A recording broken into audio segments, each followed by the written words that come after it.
اليوم اللي من خلاله عطينا تصور حول القانون ومكوناته وطبيعته والاهداف اللي كيستهدفها، وكذلك الاشخاص اللي كيستهدفوه، وكذلك الوسائل والطرق باش يمكن نطبقوا عقوبات المدينه في الخطاب ان شاء الله.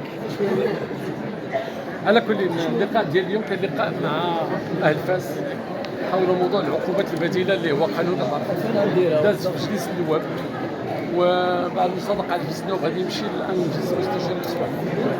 تكلمنا حول طبيعه هذا القانون ومكوناته وموضوعه والاشخاص الذين يستهدفهم، وكان نقاش حول التخوفات اللي عند المواطنين هنا في فاس حول العقوبات البديله، وقمنا بتوضيح مجموعه تاع القضايا التي تهم هذا القانون.